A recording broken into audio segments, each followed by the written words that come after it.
Hello dear students, welcome to Kataria pharmacy. So students, कैसे हैं आप सब? आई होप सभी ठीक होंगे। तो आप सभी लोगों की डिमांड पे हम लेके आ गए हैं बी फार्मा थर्ड सेमेस्टर के लेक्चर्स। सबसे पहला सब्जेक्ट हमारा है organic chemistry second.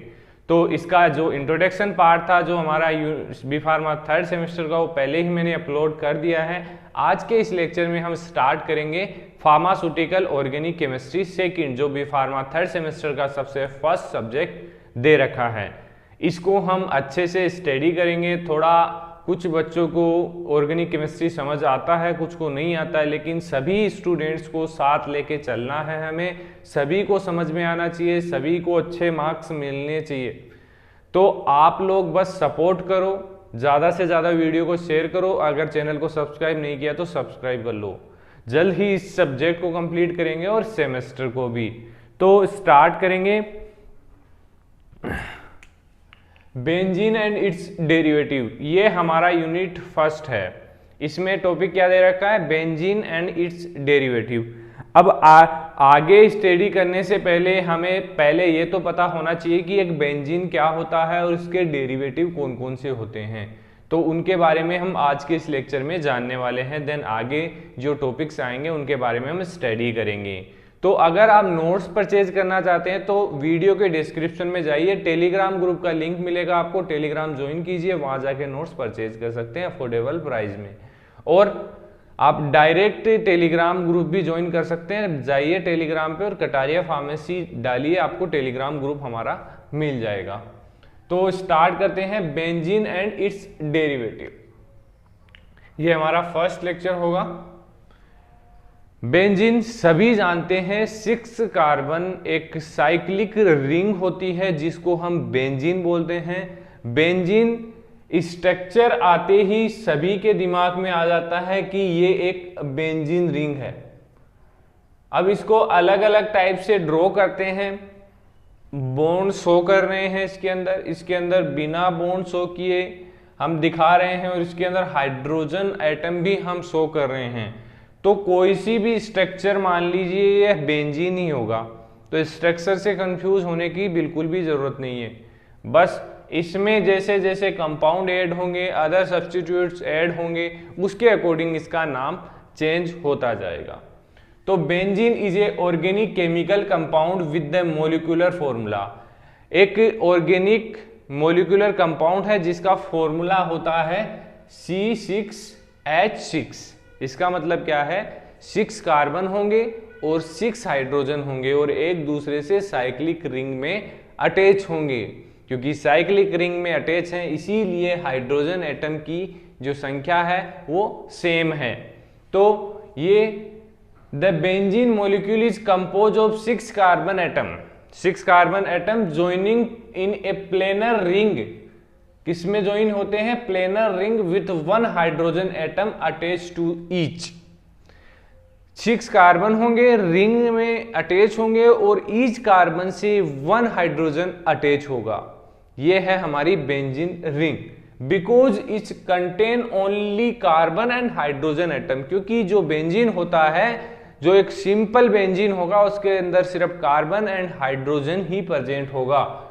In hydrogen atom benzene is classed as hydrocarbon. इसको हम हाइड्रोकार्बन भी बोल सकते हैं।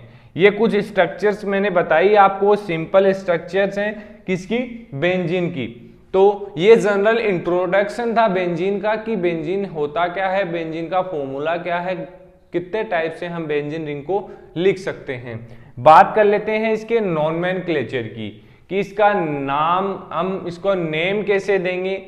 कोई भी कंपाउंड आ गया, उससे सब्स्टिट्यूट अटैच हो गया, उसको नेम कैसे देंगे। तो कुछ नेम फिक्स हैं जिनको हम कुछ बुलाते हैं, बाकी आप इजीली ड्रॉ कर सकते हैं, लिख सकते हैं।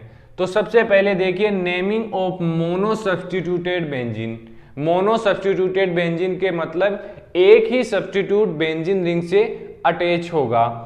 तो एक रिंग, एक सब्स्टिट्यूट अटैच है तो उसको मोनो सब्स्टिट्यूटेड बेंजीन बोल सकते हैं। तो सबसे पहले देखिए बेंजीन रिंग से Br अटैच है, Br को बोलते हैं हम ब्रोमो। तो ब्रोमो बेंजीन।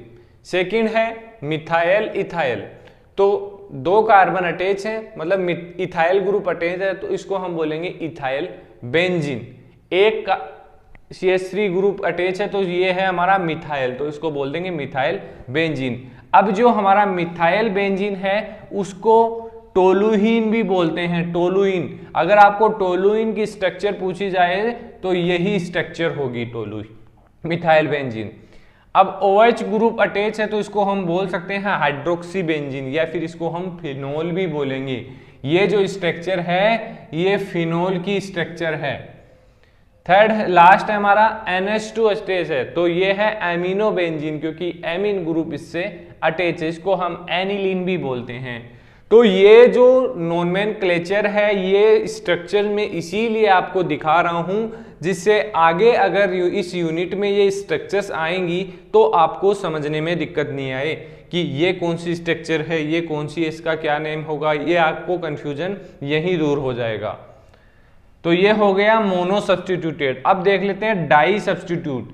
2 कार्बन पे सब्स्टिट्यूट ऐड है, तो उसको हम क्या बोलेंगे?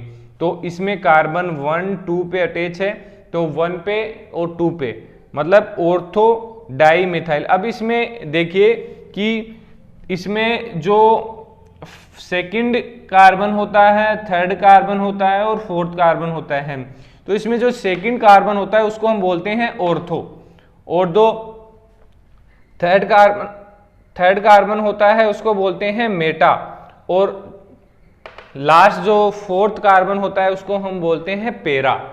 तो ये चीजें याद रखना। अगर इस पे अटैच है तो इसको बोलेंगे ऑर्थो डाई मिथाइल, एक ऑर्थो पे है और एक मिथाइल ऊपर है, तो इसको ऑर्थो डाई मिथाइल बेंजीन। अब देखिए यहां पे कहां पे अटैच है? मेटा पे, मतलब एक देख लीजिए आप, ऑर्थो मेटा और पेरा। अब इजीली आप समझ जाएंगे। मेटा डाई मिथाइल, क्योंकि 2 मिथाइल अटैच हैं, बेंजीन। अब इसमें आमने सामने हो गए तो पेरा पे अटैच है, पेरा di methyl benzene. Di methyl इसलिए बोल रहे हैं क्योंकि 2 मिथाइल ग्रुप अटैच हो रहे हैं। अब इसमें मिथाइल ग्रुप नहीं है, Br और Cl अटैच है, तो 1 ब्रोमो, क्योंकि 1 नंबर पे ब्रोमीन प्रेजेंट है और सेकंड नंबर पे क्लोरीन प्रेजेंट, तो 1 ब्रोमो 2 ब्रोमो बेंजीन। बाकी लास्ट देखिए NH2 जो एनिलीन है हमारा, उसके साथ उसमें CH3 और ऐड हो गया, तो 2 मिथाइल एनिलीन भी बोल सकते हैं, या फिर एमिनो बेंजीन भी इसको हम बोल सकते हैं। तो ये कुछ स्ट्रक्चर्स हो गई जो आपको याद रखनी है, आगे आपको बहुत काम आने वाली है इस यूनिट के अंदर। ये जो इंट्रोडक्शन लेक्चर था बहुत ही हेल्पफुल आगे आपको होने वाला है, तो अच्छे से देखना। अगर नहीं समझ में आया तो एक बार फिर से रिपीट कर दो इसको, और अपने दोस्तों को शेयर कर दो। मैं शेयर करने के लिए इसी बोल रहा हूँ क्योंकि जो आपके फ्रेंड्स हैं उनको नहीं पता है हमारे चैनल के बारे में, तो आप उन तक पहुँचाइए हमारे चैनल को और हमें सपोर्ट कीजिए। हम ज़्यादा से ज़्यादा कोशिश करेंगे कि आपको एग्ज़ाम से पहले ये सेमेस्टर कंप्लीट हो जाए। मैं माफ़ी चाहता हूँ कि जो पिछला हमारा सेकंड सेमेस्टर था वो एग्ज़ाम से पहले कंप्लीट नहीं हो पाया था, कोई भी कारण हो सकता है उसका। तो बस आप लोग सपोर्ट करेंगे तो मैं पूरी मेहनत करूँगा अपनी तरफ से कि आपको कोई दिक्कत नहीं आए। तो बने रहिए हमारे साथ, मिलते हैं नेक्स्ट वीडियो में। Thank you.